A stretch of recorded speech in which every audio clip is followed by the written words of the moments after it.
अब तो बेटा हमने लास्ट क्लास में बात की थी कि सेबी के पास सिविल कोड के जैसे पावर कैसे है।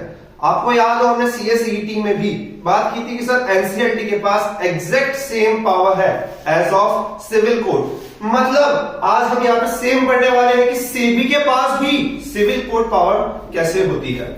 इस सीधे सीधे टॉपिक का एक इंप्लीकेशन हम ये निकाल सकते हैं कि सेबी और सिविल कोड एकदम बराबर लेवल की है। सर सिविल कोड जो होती है वो छोटे मोटे मैटर्स देखती है, सिविल मैटर्स देखती है, जबकि सेबी जो है वो investor related, investment related, capital security market related problems वगैरह को देखती है। तो हमने वहां पे जो 4 पॉइंट पढ़े थे as it is word by word same 4 point हम यहाँ पे पढ़ेंगे। फर्स्ट पॉइंट आपको कहता है sir the discovery and production of books of accounts and other documents.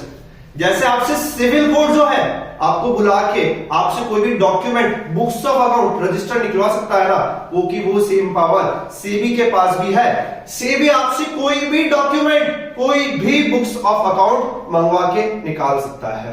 Second power बेटा समनिंग। समनिंग का मतलब समझा करो बेटा। आपने सुना है अपने किसी जान पहचान में, यार दोस्तों में कि समन किया। समन का मतलब होता है बेटा बुलावा, आदेश, बुलावे का आदेश। Summoning and enforcing the attendance of person and examining them on oath। बेटा जैसे कोर्ट समन ऑर्डर इशू करता है ना, वैसे ही सेबी भी समन ऑर्डर इशू कर सकता है किसी भी व्यक्ति को, किसी भी इन्वेस्टर हो, इंटरमीडिएरी हो या इशूअर हो, किसी को भी वो समन कर सकता है और उनसे ओथ के ऊपर अपना डिक्लेरेशन वगैरह दिलवा सकता है, एग्जामिन कर सकता है।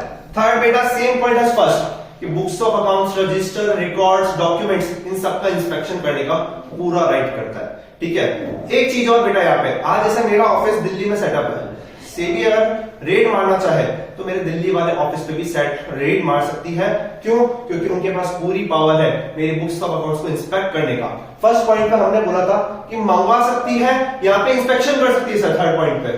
ठीक है, लास्ट है बेटा issuing commissions for examination of witness और डॉक्यूमेंट्स। कि बेटा कुछ कमीशन सेट कर देंगे ये लोग जहां पे आपके डॉक्यूमेंट्स या विटनेस यानी कि जो गवाह वगैरह होते हैं ना, उनका प्रॉपर तरीके से एग्जामिनेशन हो सके।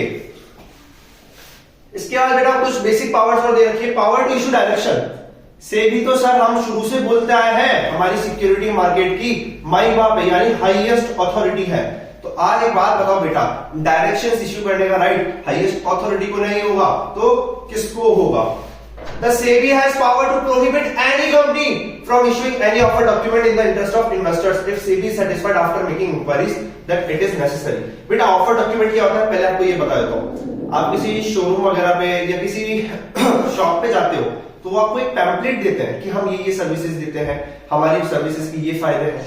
वैसे बेटा शेयर इश्यू करते टाइम कंपनीज जो है ना ऑफर डॉक्यूमेंट, या मैं अगर कहूँ सिंपल शब्दों में तो प्रोस्पेक्टस इश्यू करती है। प्रोस्पेक्टस में बेटा होता क्या है कि आपकी शेयर्स की खासियत क्या है, आपकी कंपनी की हिस्ट्री क्या है, आपकी कंपनी के फ्यूचर गोल्स क्या है, आपकी मैनेजमेंट की डिटेल्स वगैरह। तो बेटा ये सब डिटेल्स आपके ऑफर डॉक्यूमेंट या फिर मैं कहूं प्रोस्पेक्टस में आती है। अब यहां पे सेबी ने एक यहां पे बहुत बड़ी पावर होल्ड कर रखी है। अगर सेबी को आपके ऑफर डॉक्यूमेंट में कुछ गलत लिखता है, कुछ घपला लिखता है या यूं वह दाल में कुछ काला लिखता है तो आपके ऑफर को या आपके ऑफर डॉक्यूमेंट पे सेबी रोक लगा सकती है। बट बेटा ये रोक जो है लास्ट टाइम को पढ़ते हुए बोलना, ये रोक जो है बेटा सेबी डायरेक्ट नहीं लगाएगी, ये रोक सेबी प्रॉपर इंक्वायरी के बाद लगाएगी। अगला point in the interest of investors. ठीक है बेटा, ये यहाँ पे एक लाइन लिखी है in the interest of investors, यानी बेटा निवेशकों का हित का मतलब क्या है, और to prevent the activities of any intermediary. Sir कोई बिचौलिया है, चाहे वो डिपॉजिटरी हो, चाहे वो हमारा शेयर ब्रोकर हो या एसटी हो, कुछ भी हो बेटा, अगर उसने कुछ फ्रॉडुलेंट एक्टिविटीज वगैरह कर रहा है तो उस पर से भी रोक लगा सकता है। सेकेंड है बेटा to secure proper management of such intermediary. एक बात बताओ बेटा, आज मैं एक इंटरमीडिएरी हूं, मान के चलो बेटा मैं ज़ेरोधा हूं, ज़ेरोधा या फिर कुछ शेयर ब्रोकिंग ऐप जो आप अच्छे से जानते हो। ठीक है, उसमें मैं कुछ घपला हो रहा है मेरी मैनेजमेंट में। अब सेबी को यह पता पड़ गया कि मेरा मैनेजमेंट जो है ना असक्षम हो गया है लोगों का पैसा संभालने में, तो सेबी ऐसे में क्या करेगा, मेरे मैनेजमेंट को सिक्योर कर लेगा, टेक ओवर कर लेगा। सेबी अपने बंदे बैठा के उसको एक बार के लिए टेक ओवर करके काम करेगा जब तक कि प्रॉपर इंक्वायरी नहीं हो जाती। Excuse me, it may issue such directions as may be necessary to। अब बेटा किसको इश्यू कर सकता है डायरेक्शंस? एनी पर्सन और क्लास ऑफ पर्सन। मतलब बेटा कोई भी पर्सन हो, चाहे वो कंपनी का इन्वेस्टर हो, इंटरमीडिएट हो, या कंपनी के खुद ऑफिशियल्स हो, इवन कंपनी के एम्प्लॉयज तक को से भी डायरेक्शन इश्यू कर सकती है। वो कैसे करेगी बेटा, वो हम अपन इनसाइडर ट्रेडिंग में इसके ऊपर बहुत बड़ी चर्चा करेंगे। तो any company for the matters related to issue of capital, transfer, securities etcetera, कि बेटा पर्सन्स इंडिविजुअल को तो कर ही सकती है, साथ में कंपनी को भी कर सकती है। सेबी कंपनी को दिशा निर्देश दे सकती है कि बेटा relating to issue of capital, आपकी शेयर ट्रांसफर रिलेटेड सारे मुद्दों पर डायरेक्शंस इश्यू करने की पूरी पावर सेबी के पास है। बेटा अब बात करते हैं इन्वेस्टिगेशन। एक बात बताओ बेटा, बहुत जनरल पॉइंट, इसको पढ़ने से पहले इन्वेस्टिगेशन कब होती है? इन्वेस्टिगेशन पुलिस के बेटा राह चलता आदमी थोड़ी करेगी। तुमने देखा होगा प्लेटफॉर्म पे टीटी होता है बेटा, क्या वो सबका टिकट चेक करता है क्या? नहीं बेटा, वो टिकट चेक करता है संदिग्ध लोगों का, जो शक्ल से लगता है कि नहीं यार इसके पास शायद टिकट नहीं होगा। यानी मैं ये कहूं ना कि बेटा टीटी जो होता है, अगर उसको लगता है कि इस पर्सन के पास टिकट नहीं है तो उससे टिकट की इन्वेस्टिगेशन या इंक्वायरी कर सकता है। बेटा सेम काम सेबी का है। सेबी राह चलते लोगों को परेशान नहीं करेगा। सेबी के पास एक रीजनेबल ग्राउंड, यानी एक सॉलिड अच्छा खासा ग्राउंड होना चाहिए, ये मानने का कि यार इस बंदे ने कुछ गलत किया है या ये करने वाला है, आशंकित है बेटा। ठीक है, दोनों बात, या तो इसने कुछ गलत किया है या फिर अभी कुछ किया तो नहीं है बट करने वाला है। तो यहाँ पे क्या लिखा है बेटा, if SEBI has reasonable ground to believe that. बेटा ये कुछ वर्ड्स होते हैं जो एग्जाम में मार्क्स दिलाते हैं, इन वर्ड्स की जगह आप अपनी इंग्लिश मत लिख के आना, ये वर्ड्स बेटा आपको मार्क्स दिलाते हैं, रीजनेबल ग्राउंड या फिर फर्दर व्हाटसोएवर, कुछ वर्ड्स इंग्लिश के साथ खेल रहा है बेटा आपको, लैंग्वेज तो आपको देनी पड़ेगी। एक्सक्यूज मी बेटा, हाँ, any matter connected with security market is dealt with in such a way that it is detrimental to the interest of investors। मतलब सिक्योरिटी मार्केट से जुड़ा हुआ कोई मुद्दे को ऐसे छेड़ा जाना है which is detrimental। detrimental का बेटा मतलब होता है नुकसानदायक। बेटा नुकसानदायक किसको होगा? Interest of investors. क्या आपके निवेशकों के हित के लिए अगर कोई चीज नुकसानदायक है और वो सिक्योरिटी मार्केट से जुड़ी हुई है तो बेटा सेबी उसमें हमेशा इन्वेस्टिगेशन करने की पावर रखता है। इट में डायरेक्ट इन्वेस्टिगेशन। सेकंड पॉइंट बेटा, एनी इंटरमीडियरी और any person associated with security market has violated any of the provisions. बेटा वायलेटेड का मतलब होता है उल्लंघन करना। आज तुम अगर बेटा कोई कानून उल्लंघन करोगे तो पुलिस तो तुमको पकड़ेगी ही ना, तो बेटा सेम यहां पर भी है। अगर तुमने सिक्योरिटी लॉ का, सेबी लॉ का या उससे जुड़े हुए कोई भी रूल्स रेगुलेशन का उल्लंघन, वायलेशन किया है तो तुम्हारे ऊपर इंक्वायरी करने का, इन्वेस्टिगेशन करने का पूरी पावर है सेबी को। ठीक है, थर्ड पॉइंट बेटा, second point actually, it is duty of any authorised person of the company. बेटा वर्ड में फोकस करना, 12th क्लास जैसी बेसिक चीजें ही है। ऑथोराइज्ड पर्सन ऑफ कंपनी क्यों बोला है? बेटा कंपनी कहीं से उखड़ के तो जाएगी नहीं। आज कंपनी के पास नोटिस गया, कंपनी के पास इन्वेस्टिगेशन का नोटिस गया, फॉर एग्जांपल बेटा रिलायंस के पास गया, तो क्या रिलायंस का प्लांट खड़ा होकर थोड़ी आएगा इन्वेस्टिगेशन के लिए? नहीं, कंपनी ऑथोराइज करेगी एक पर्सन को कि जाओ आप हमारी तरफ से रिप्रेजेंट करके आओ, चाहे वो उसका कंपनी सेक्रेटरी हो, डायरेक्टर हो या एक्सपायर्ड पर्सन कोई भी हो। ठीक है, it is the duty of any authorised person of company and every intermediary to produce necessary documents before the investigation authority. बेटा बिफोर का मतलब यहाँ पे पहले नहीं है, हम जब भी लॉ में बिफोर पढ़ रहे हैं तो बिफोर का मतलब होता है सामने। अब यहाँ पे ड्यूटी लगाई गई है कि जिसके ऊपर इन्वेस्टिगेशन आई है उसका ऑथराइज्ड पर्सन या फिर इंटरमीडिएट खुद, उनको कुछ सपोर्टिंग डॉक्यूमेंट्स, आज मेरे ऊपर कोई बेटा इन्वेस्टिगेशन आई तो मैं कुछ प्रूफ लेके कोर्ट तो जाऊंगा, तो यहाँ पे इनके ऊपर ये सेम ड्यूटी डाली गई है कि बेटा डॉक्यूमेंट्स प्रोड्यूस करने इसके सामने इन्वेस्टिगेटिंग अथॉरिटी जो है हमारी सेबी। थर्ड पॉइंट बेटा, The investigation authority has right to keep any books, registers, etc. for 6 months in his custody. कि बेटा इन्वेस्टिगेटिंग अथॉरिटी ने अगर आपसे बुक्स वगैरह मांगी है, रजिस्टर मांगा है, कोई डॉक्यूमेंट मांगा है, वो अपने पास रख सकती है अपनी कस्टडी में, बट बेटा टाइम पीरियड याद रखने का, कितने टाइम के लिए? 6 मंथ्स के लिए। बेटा अगला अपन पढ़ते हैं टॉपिक सीज एंड डिजिस्ट। बेटा सीज का मतलब क्या होता है? पूरा कैंसिल कर देना, एंड डिजिस्ट का मतलब होता है बेटा रोक लगाना। अभी हमने एक बात की थी, इन्वेस्टिगेशन कब करता है सीबी? कि सर या तो मैंने कुछ गलत किया है या फिर आशंकित है कि मैं कुछ गलत करने वाला हूं, तो बेटा यहाँ पे दोनों चीजों के लिए इन्होंने दे रखा है।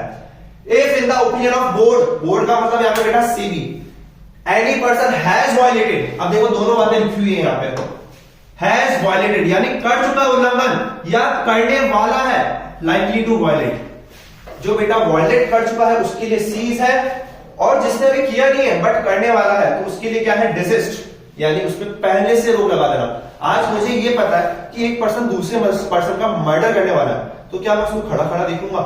नहीं, मैं कुछ एक्शन लूंगा ताकि वो रुक सके, वो क्राइम होने से रुक सके। बेटा उसी को कहते हैं डिसिस्ट प्रोसीडिंग्स, ठीक है? Sorry, any of the provisions, rules और रेगुलेशन ऑफ द एक्ट, कि कुछ एक्ट को तुमने वायलेट किया है या करने वाले हो। It may pass an order requiring such person to cease and desist from committing such action, कि बेटा अगर गलत कर दिया तो सीज कर जाएगा, उसको रोक पूरा कैंसिल कर दिया जाएगा, और अब अगर करने वाला है तो उसको करने से पहले रोक दिया जाएगा। बेटा बात करते हैं कंसेंट ऑर्डर। 4 मार्क्स के लिए बेटा तुम्हारे लिए ये इंपॉर्टेंट क्वेश्चन है। तुम्हारे एक्सक्यूज मी अगेन, तुम्हारे इंस्टीट्यूट का बहुत फेवरेट क्वेश्चन है ये, और पिछले 2 अटेम्प्ट से 3 अटेम्प्ट से इन्होंने पूछा नहीं है, तो मुझे लगता है पर्सनली कि इस आने वाले अटेम्प्ट में या शायद उसके आने वाले अटेम्प्ट में ये क्वेश्चन इनकी निगाहों में हमेशा रहेगा। बेटा एक बात बताओ, कोर्ट वगैरह तुमने डायलॉग सुना होगा सनी देओल का, तारीख पे तारीख पे तारीख। हमारे इंडियन जुडिशियल सिस्टम के बारे में ये एक बहुत बुरी बात कही जाती है, या सच बात कही जाती है यूं कहूं तो, कि यार हमारा इंडियन जुडिशियल सिस्टम जो है ना बहुत धीमा है, वहां पे प्रोसीडिंग्स बहुत लेंथी होती है। लिटिगेशन मतलब बेटा जो एक कानूनी कार्रवाई होती है ना कोर्ट कचहरी वाली, ये बहुत लंबी चलती है। अब एक बात बताओ तुम मेरे को, मैं सेबी हूं और आप लोगों को बेटा वो डिफॉल्ट किया है आपने, आप अपनी गलती मान रहे हो, और मैं आप पे पेनल्टी लगा रहा हूं कि सर मैं आपको 10 लाख रुपए की पेनल्टी लगाता हूं फॉर एग्जाम्पल, ठीक है? अब आप लोग जो हो, आप कहते हो कि नहीं सर हम गलती मान रहे हैं, आप 5 लाख रुपए लीजिए। हम दोनों ये लड़ते लड़ते कोर्ट में ले गए केस, बेटा कोर्ट में टाइम लगने लग गया। अब एक चीज मुझे भी समझ में आ गई और आपको भी समझ में आ गई कि यार कोर्ट में जाने का मतलब नहीं है, इसको out of court he settle कर लेते हैं। क्या करते हैं बेटा, इसको कोर्ट के बाहर ही ले लेके सेटल कर लेते हैं। जो एक एप्रोप्रिएट अमाउंट है वो मैं आपको, आप मुझे दे दीजिएगा, मैं आपके ऊपर जो चार्जेस है उनको पूरी तरह से निरस्त कर दूंगा। तो यहाँ पे क्या बोला है? It means an order settling, बेटा सेटल करने के लिए ऑर्डर है। और एक वर्ड में बहुत अच्छा फोकस करना, एडमिनिस्ट्रेटिव और सिविल प्रोसीडिंग्स। यहाँ पे क्रिमिनल प्रोसीडिंग नहीं है बेटा। इसका इंप्लीकेशन क्या होगा मैं अभी 1 मिनट में आपको बताऊंगा। It means an order settling administrative और civil proceedings between the regulator कौन है हमारा? SEBI and a person who may be found to have violated security law. मतलब बेटा ये एक आउट ऑफ कोर्ट सेटलमेंट है, किसके बीच में? रेगुलेटर यानी कि सेबी और वो पर्सन जिसने कानून का उल्लंघन किया है, दोनों के बीच में अब एक सेटलमेंट हो रहा है कोर्ट के बाहर ही। बट जो मैंने वर्ड बोला उस पर ध्यान रखना बेटा, एडमिनिस्ट्रेटिव और सिविल प्रोसीडिंग ओनली। अगर कोई क्रिमिनल प्रोसीडिंग तुमने करी है, यानी जहां पे जेल का प्रावधान है, क्रिमिनल प्रोसीडिंग कौन सी सर? जहां पे जेल का प्रावधान है, वहां पे बेटा कभी कंसेंट ऑर्डर का प्रोविजन एप्लीकेबल नहीं होगा। ये बेटा 4 मार्क्स से पूछा जाता है कि क्या क्रिमिनल प्रोसीडिंग्स होती है उन पे कंसेंट ऑर्डर चल सकता है क्या? आपका आंसर होगा हमेशा नो सर। क्यों? क्योंकि एडमिनिस्ट्रेटिव और सिविल प्रोसीडिंग्स पे आपका कंसेंट ऑर्डर का प्रोविजन लागू होता है। बेटा सिंपल टर्म्स में बात करें तो क्या है? Consent order in relation to SEBI is an out of court settlement order. कि अब यार कोर्ट में जाने का मतलब ही नहीं है सर, तारीख पे तारीख निकलेगी, इससे बढ़िया कोर्ट के बाहर ही सेटलमेंट कर लिया जाए between regulator and the company which has violated the prescribed rules as mentioned in SEBI act. अब बेटा इसका सबसे बड़ा फायदा क्या है? फ्लेक्सिबिलिटी। आज हम दोनों फ्लेक्सिबल है। अगर कोर्ट में चले गए तो फिक्स टाइम पे जाना पड़ेगा, फिक्स हर चीज फिक्स रहेगी बेटा।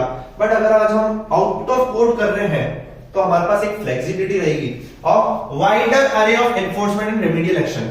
हमारे पास ज्यादा ऑप्शन होंगे बेटा, वाइडर का मतलब ज्यादा ऑप्शन होंगे कि हमारे को क्या रिलीफ, क्या एक्शंस मिल सकते हैं, which will achieve the twin यानी बेटा दो गोल अचीव करेंगे यहाँ पर। फर्स्ट अप्रोप्रिएट सैंक्शन, सैंक्शन का मतलब होता है बेटा सजा। कोर्ट में यार जाके बोल दिया जाए कि नहीं आपको 20 लाख रुपए देना है, फिर हम क्या करेंगे? इससे बढ़िया हम क्यों ना बाहर ही ऐसा सैंक्शन पे एग्री कर जाए, ऐसी सजा, ऐसी पेनल्टी पे एग्री कर जाए जो हम दोनों पार्टी के लिए क्या हो, उचित यानी अप्रोप्रिएट हो। ठीक है बेटा। सेकेंड पॉइंट, रेमेडीज यानी उपचार, remedies and difference without resorting to litigation. कि यार बेटा लेंथी लिटिगेशंस, कोर्ट कचहरी के चक्कर नहीं काटने हैं, इसके बिना ही हम हमारे आउट ऑफ कोर्ट सेटलमेंट करके इस पूरे प्रोसीडिंग्स को क्लोज कर सकते हैं। बेटा अब आ गया है तुम्हारा most important section, that is penalties under SEBI act. Section number 15 बेटा इंपॉर्टेंट है, 4 मार्क्स के 8 नंबर के पिछली बार 2 क्वेश्चंस आए हैं और आने वाले टाइम पे भी सेक्शन 15 आपको बार बार आएगा।